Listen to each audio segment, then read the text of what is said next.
Welcome, deep divers. So, have you ever walked into an airport bookstore or maybe you're scrolling through online courses and you just feel that pull, the self-help Yeah, section? it's huge. It's this massive multi-billion dollar thing, right? And it's all promising, transformation, success, maybe even happiness. The ultimate prize. Exactly. These books, these programs, they seem to speak right to that deep desire we all have for improvement, to be a better version of ourselves. Mm. It's this allure, it's almost, well, impossible to ignore sometimes, isn't it? That idea you can unlock your potential, find the secret. It really is powerful. And what's fascinating, I think, is just how deep that appeal goes. Yeah. It taps into something really fundamental, Yeah. wanting to grow, wanting to overcome challenges. Right. But this deep dive today, it isn't about dismissing personal growth itself. Not at all. No, definitely not. We get the value in striving to be better. Absolutely. It's more about taking a critical look, and an analytical look at the genre, the self-help industry that's sprung up around this desire. Yep. Okay. And we're going to use some real classics, books that have shaped how people think, like Stephen Covey's 7 Habits of Highly Effective People. The big one. Huge. And we'll kind of implicitly touch on the spirit of others, too, like maybe how to win friends and influence people, even if we don't quote it directly, because they fit this whole promise of transformation. Makes sense. So the aim is really to explore the promises, but also, maybe more importantly, the pitfalls to help you, navigate this space a bit more critically. Okay, right. Let's unpack this then. Our mission today, it feels pretty clear. We want to really get why self-help is so attractive, how it gives us that feeling of motivation, maybe a sense of control when life feels kind of chaotic. Which it often does. Exactly. But, and this is the tricky part, we also need to ask that tough question. Does it actually create change that sticks, lasting change? It's a big if. Or, does it sometimes just sell these overly simple formulas? Or maybe just temporary inspiration that feels good for a week, but then it fades. Becomes almost a substitute. Yeah, a substitute for the really hard, consistent work that real transformation actually takes. The grind. The grind. So we want you, listening, to walk away from this with a clearer idea of how to approach personal growth effectively. How to maybe spot the difference between real insight and just, fleeting motivation. And ultimately, how to build something that actually lasts. Okay. So, part 1. That powerful allure. Why are we so drawn to this stuff? Where does it come from? Yeah. I think a huge part of it, right off the bat, is the promise of clear steps, actionable steps. Definitely. Because let's face it, life is messy. It's complicated. It can be overwhelming, right? Totally. We're dealing with complex things, finances, leadership, relationships, just being effective day to day. And a lot of these self-help books, they just seem to cut through all that complexity. They offer these straightforward roadmaps. Like a recipe. Exactly. Distilling these big, sometimes academic ideas into laws or habits that you can grasp immediately and supposedly apply. Right. It gives you that sense of order, control, which in a world that often feels out of control is, well, it's a deep craving, isn't it? It really is. Think about Covey's 7 Habits. It's a classic for a reason. Yes. It's not just about quick tips. He focuses on these fundamental principles, like proactivity. Taking responsibility. Yeah, taking responsibility. And building what he calls inner integrity. He actually suggests that by making small commitments and keeping Yes, up. small ones. Small ones, yeah. Keep those promises to yourself. And through that, he says, you establish an inner integrity that gives us the awareness of self-control. Okay, I see the appeal there. Puts you in the driver's seat. Completely. Agency is core. Yeah. And then he gives you that 30-day test. It's like, here's something concrete, actionable, you can do right now. What's the test again? It's for 30 days, work only in your circle of influence. Circle of influence, right. Yeah. Make small commitments and keep them. Be a light, not a judge. Be a model, not a critic. Be part of the solution, not part of the problem. It's very direct. That circle of influence idea is so key, isn't it? For anyone who hasn't heard it, it's basically focus on what you can control, not the stuff you can't. Exactly. Your actions, your attitude, your choices. Instead of worrying about, the economy or what other people think, the circle of concern, as he calls it. Right. So that 30-day test, it's not just making promises, it's focusing your energy where it actually counts, on your stuff. And that feels empowering. Totally. It gives you something tangible to do. Instead of just feeling swamped by everything else, it feels good to take action, even small action. Provides a clear focus. And this appeal It goes beyond just personal habits. Look at another classic, The Richest Man in Babylon. Old school, 1920s, right? Yeah, 1926. But it uses these ancient parables to give simple, consistent rules for getting wealthy. And they still resonate. What's the core idea? A lot of it, the 7 cures for a lean purse, it really just boils down to saving a slice of what you earn. Pay yourself first. Seems simple. It is. And he uses this great analogy. He says, imagine you have a basket. If thou select one of thy baskets and put into it each morning 10 eggs and take out from it each evening 9 eggs, what will eventually happen? It overflows, eventually. Exactly. It will become in time overflowing. Simple, consistent action over time. That's a really vivid picture. And it highlights patience, consistency, not some get-rich-quick scheme. Right. It takes the complexity out of finance, makes it seem like, folk wisdom. And the book frames earning like this. Each of the ways of earning is a stream of gold from which the worker doth divert by his labors a portion to his own purse. So it makes you feel like you have control. Your labor directly leads to your purse getting fuller if you follow the rule. Precisely. It suggests wealth isn't luck, it's diligence. Repeatable actions. That's a message people want to believe. It gives you agency. Absolutely. You feel like you can take control of your financial future. And it's not just money or habits. Yeah. Think about leadership stuff. John C. Maxwell, he's written tons of these books. The 21 Irrefutable Laws of Leadership. That's the one. He explicitly says his goal is to help people truly understand in a new and clear way something that they have long sensed intuitively. He wants to create aha moments. Okay, so it's about putting words to feelings we already have. Exactly. It articulates those unspoken desires, maybe validates stuff you felt but couldn't name, and then it gives you a framework. That feeling of, oh, I knew it. That's what it is. Yeah. It's incredibly validating. It makes you feel understood and like there's a clear path now. So beyond the clear steps, there's this deeper promise too, right? The idea of like profound transformation, changing your mindset. Yes, this is huge.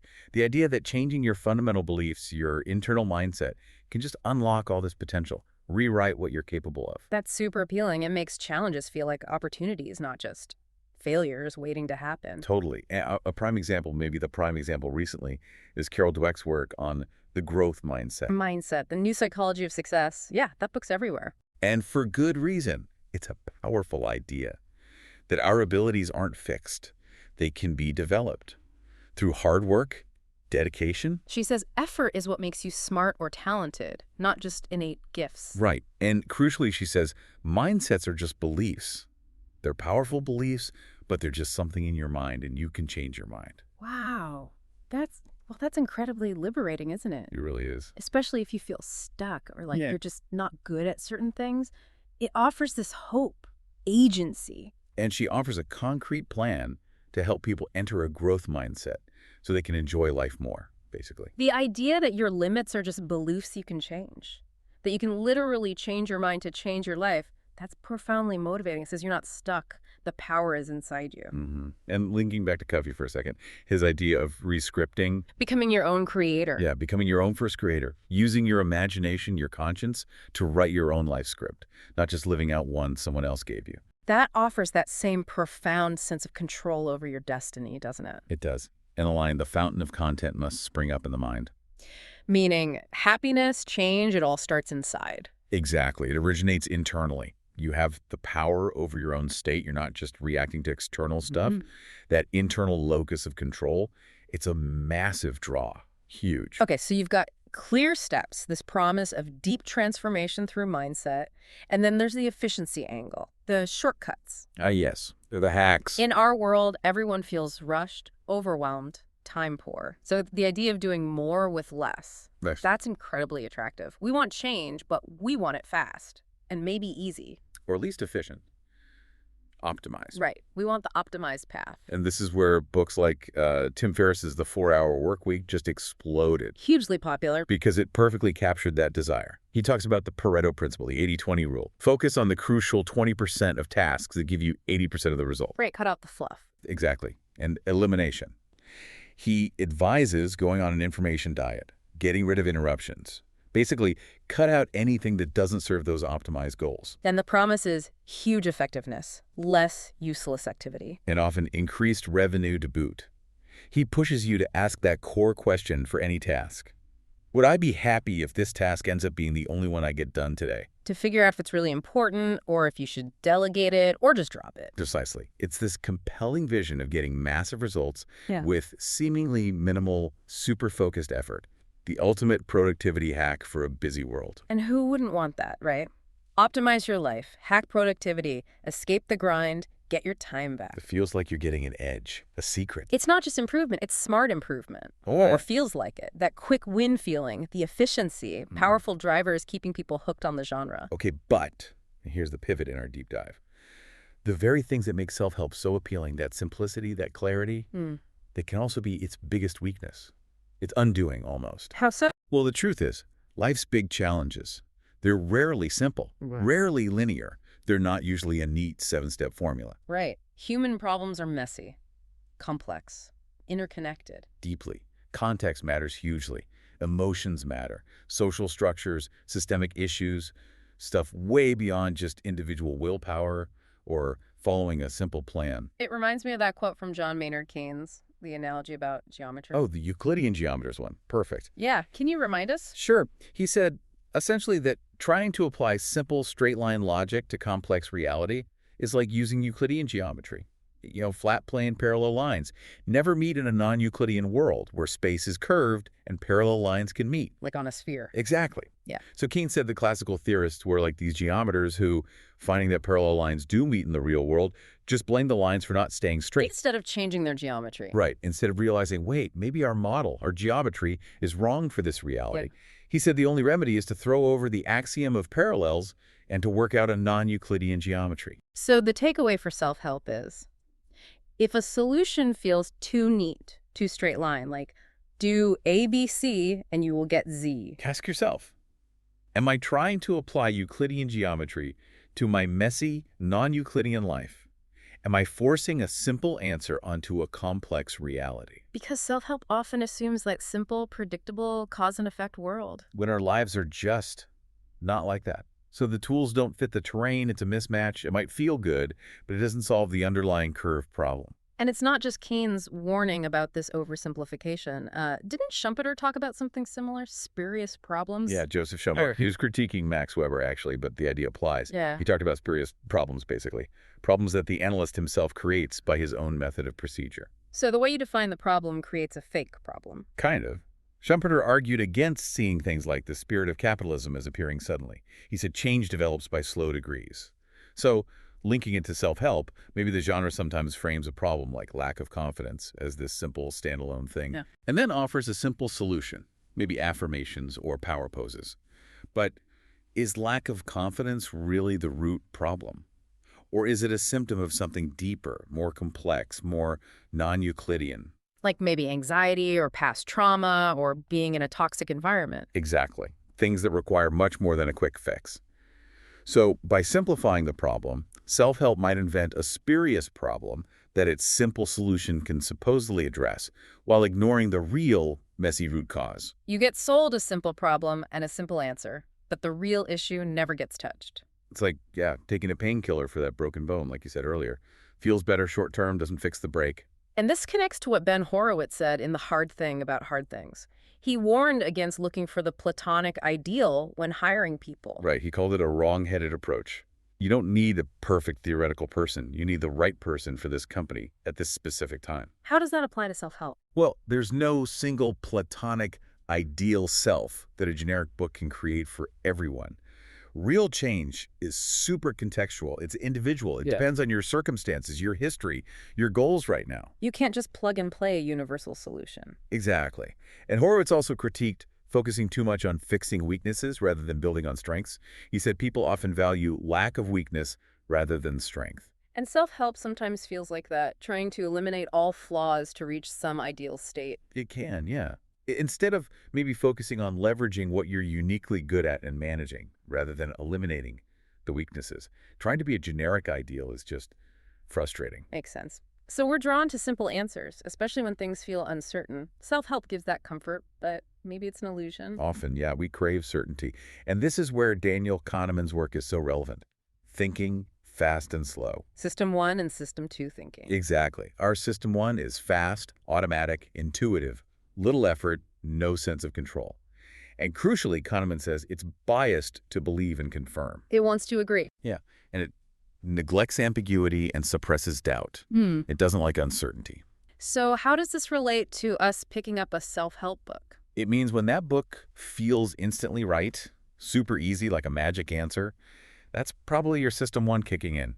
Loves simple stories, quick solutions, especially for complex or scary problems. It feels good. Feels good. It bypasses the slower, more effortful System 2, the part that does critical analysis, questions assumptions, and handles the hard work. So the aha moment from the book might just be System 1 feeling comforted, not actual deep insight. It can be. The trick is recognizing that feeling.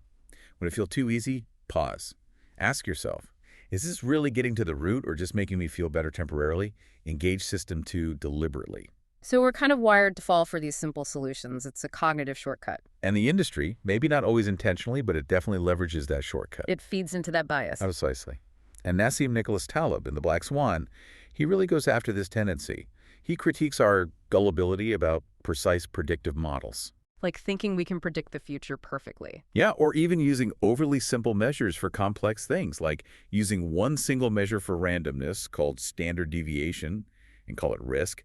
He argues we need to understand randomness better and, crucially, not accept other people's wisdom as gospel. Don't just believe it because the book says so. Exactly. And many self-help models, with their simple steps and promises, do X, get Y, they can accidentally foster that gullibility. They suggest a predictable path in a world that's fundamentally unpredictable. Which sets you up for disappointment when life throws a curveball. Big time. Because life isn't that neat script. Howard Marks, the investor, he basically says the same thing about the future, right? Yeah, he says investing is all about dealing with the future, but it's impossible to know anything about the future. You can't know for sure. Right. He says the best you can do is have an idea of the range of future outcomes and their relative likelihood, like a probability distribution. Not a single guaranteed path. Exactly.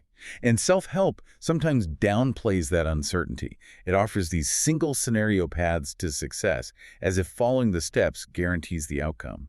But life, like investing, it's probabilities, unexpected events, not a simple recipe. Okay, this feels like it leads to a really core critique. Does the feel-good factor, that initial burst of motivation from reading a book, does that actually become a substitute for doing the hard work? This is crucial. Like you finish the book, you feel pumped, you think, okay, I've got this. But then nothing really changes long term. The reading itself felt like action. That's a huge danger. It's the difference between inspiration and execution. Benjamin Graham, the investing guru, he made this point about companies and the intelligent investor. What did he say? He said successful companies are marathoners, not sprinters. The ones that grow super fast often overheat and flame out. They can't sustain it. And he argued personal growth is similar. It's not about these sudden bursts of effort you get from reading a book. It's sustained, consistent dedication. A sudden burst of growth is all but certain to fade. Just like an inexperienced marathoner who tries to run the whole race as if it were a 100-meter dash. Wow. Real change is a marathon. Self-help often sells the excitement of the sprint. Exactly. It gets you hyped for the start, but doesn't always prepare you for the long, hard miles. That marathon analogy really hits home. It makes you wonder if the industry kind of creates this cycle. Get excited, try hard for a bit, burn out, buy the next book. It can definitely feel that way sometimes. And interestingly, even Covey warns against this, maybe implicitly. He says, without involvement, there is no commitment. Underline it, circle it. Yeah. Mark it down, asterisk it, circle it, underline it. No involvement, no commitment. So just reading the words, feeling inspired, even agreeing intellectually, that's not involvement. Apparently not, according to him. Real involvement means deep personal engagement, genuine buy-in, doing the work, which is often hard internal work, way beyond that first rush of inspiration. You have to actually integrate it, live it out, consistently. That's the involvement piece. Huh. And it connects to another idea from Saylor and Sunstein in Nudge. They talk about shrouded attributes. Shrouded attributes, what are those? Think of hidden costs or complexities. Like when you buy a super cheap printer, the printer itself is cheap, but the ink cartridges cost a fortune. The ink cost is the shrouded attribute. Okay, the hidden catch. Exactly. So in self-help, what are the shrouded attributes? They're the hidden costs of real change that the book might not emphasize. Like what? Like the sheer emotional labor of confronting your biases or fears. Yeah. The huge time commitment needed for daily practice. The discomfort of breaking old habits. The need for potentially painful self-reflection. A book might promise become confident in 30 days. But it shrouds the reality that true confidence might take years of practice, facing failures, getting feedback, mentorship. All the hard stuff that isn't in the simple promise. Right. The upfront promise looks great, easy even. But the full cost, the full effort required, is often much higher and hidden from view. Okay, so we've looked at how the appeal of self-help, the simplicity, the motivation can sometimes lead us astray. Oversimplification, temporary fixes. Selling the sprint, not preparing for the marathon. Right. So that leaves us with the big question. If it's not easy, if there aren't really shortcuts, what does real lasting change actually look like? How do we gear up for that kind of journey? Yeah. What's the alternative? It definitely doesn't sound like a smooth ride. It sounds more like out dealing with setbacks, facing hard truths, needing resilience. Absolutely. It's about embracing the hard things, as Horowitz puts it. And the sources give us some powerful pictures of this. Clayton Christensen, in How Will You Measure Your Life, tells the story of Honda entering the U.S. motorcycle market. I remember this one. It wasn't smooth sailing, was it? Not at all. Their big bikes, the ones they planned to sell, they leaked oil. They had major mechanical failures. The company was basically draining the U.S. division of virtually all its cash. Wow. That sounds like disaster. Most would quit. You'd think so. But Honda persisted with its original strategy. They didn't just find a quick fix or immediately pivot. They stuck with it, learned, adapted, and eventually found success with smaller bikes almost by accident. So it was about sustained effort, learning through massive failure, not just following an initial plan that wasn't working. Exactly. Real change involved enduring and learning from immense difficulty, sticking with it when it was painful and costly. That persistence is one thing, but it's also how you handle the setbacks, right? Not just pushing through, but learning intelligently. Definitely. Daniel Goleman talks about this in What Makes a Leader. He emphasizes self-regulation. Managing your emotions and impulses. Right. So imagine a team messes up badly, a botched analysis. Goleman says the effective leader doesn't just react, yell, or blame. What do? They would pick his words carefully, acknowledging the team's poor performance without rushing to any hasty judgment. Then, crucially, he would then step back to consider the reasons for the failure. So, analyze, don't just react. Yes, a structured, analytical, emotionally intelligent approach. Dissect what went wrong, learn from it, plan the next step strategically, not just moving on to the next tip or letting anger take over. It's deep, often uncomfortable, learning from failure. That ability to analyze, not just react, seems key, like in that HBR guide on difficult conversations. Yeah, the Harvard Business Review 20-minute manager one, it stresses uncovering the root cause of friction. Getting underneath the surface argument. Right, and untangling the problem together. This isn't about quick fixes. It's the hard work of digging into underlying issues, understanding different perspectives, dealing with emotions. It takes patience, empathy, active listening. Definitely not a three-step solution. It's foundational work. Exactly, far from generic advice. Which suggests that lasting change isn't about some universal formula. It has to be applied effectively in your specific situation, right? It's personal, contextual. Absolutely. It needs deep self-knowledge and adaptability that generic plans just can't offer. Look at Peter Drucker, the management guru. In managing oneself, he hammers on concentrating on your strengths. Okay. How do you figure those out? He recommends feedback analysis. Basically, whenever you make a key decision or take a key action, write down what you expect will happen. Then, months later, compare the results with your expectations. Do this consistently for 2 or 3 years. 2 or 3 years, that's not a quick quiz. Not at all. It's a sustained, diligent process of observation and reflection to truly understand yourself, to see where your strengths actually lie, based on real-world results. Then, he says, put yourself where your strengths can produce results. That long-term iterative self-discovery feels worlds away from a simple personality test in a book. Completely. It requires real dedication to learning to get yourself in action. And this personalized approach, it shows up in how we manage time too, doesn't it? Like Covey's idea of the compass versus the roadmap. Yes. His fourth-generation time management in 7 Habits. He argues against rigid daily to-do list roadmaps that fall apart when life happens. Which it always does. Right. Instead, he advocates for a flexible compass. It's principle-centered, meaning guided by your core values, and conscience-directed. So define your mission, your values first. Yeah. Then balance your life by your different roles and goals. You organize weekly, but you adapt daily based on your principles and conscience. It's more integrated, value-driven, less about just ticking boxes. Exactly. It's aligning actions with your deep values and long-term vision, not just following someone else's template mechanistically. That compass idea feels like it acknowledges the non-Euclidean nature of life we talked about. Direction, but flexibility. It really does. Yeah. Prioritizing internal guidance over external rules. And Christensen, back in The Innovator's Dilemma, he actually tells managers reading his book to read these chapters for understanding rather than for simple answers. Don't just look for the quick takeaway. Right. He insists they must first understand what has caused those circumstances and what forces will affect the feasibility of their solutions. Understand your specific context deeply before looking for answers. That directly pushes back against the self-help tendency to just give you the answer without demanding that deep understanding first. It really does. Real solutions come from comprehending your reality, not grabbing generic advice. So ultimately, it feels like the self-help ideas that do work, the ones that lead to real change, they often just boil down to fundamental truths, consistent effort, natural consequences. Pretty much. Yeah. There really are no shortcuts to genuine mastery or deep growth. It comes back to basic laws of effort and reward. Like the law of the harvest. Exactly. That's how Covey concludes 7 Habits. He says, "We will always reap what we sow, no more, no less. The law of justice is immutable." You get out what you put in, period. That's the core principle underlying all genuine self-improvement. It directly confronts that fantasy of quick fixes or getting something for nothing. So like a farmer, you don't just wish for crops. You do the work, day in, day out. Meticulously. Prepare the soil, plant, water, weed, protect.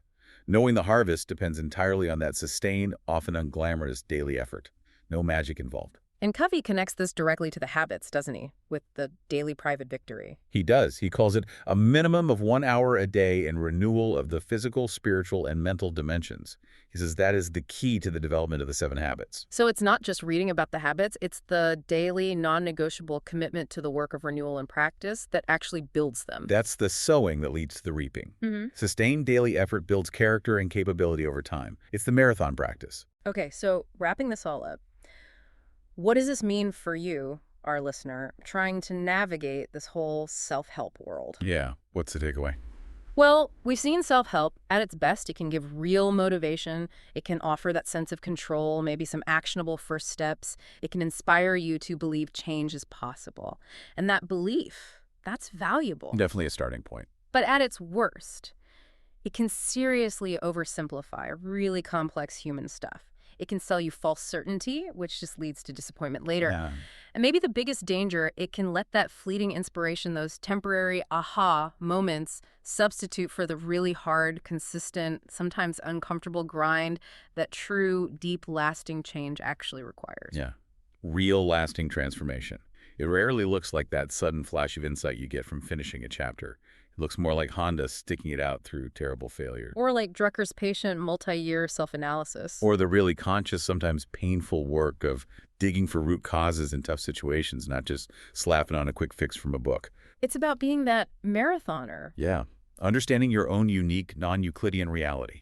Building habits with integrity, with sustained commitment, day after day. Less about finding the magic bullet. And much more about the consistent, maybe even boring, daily practice. Sowing what you actually want to reap, knowing it takes time and effort.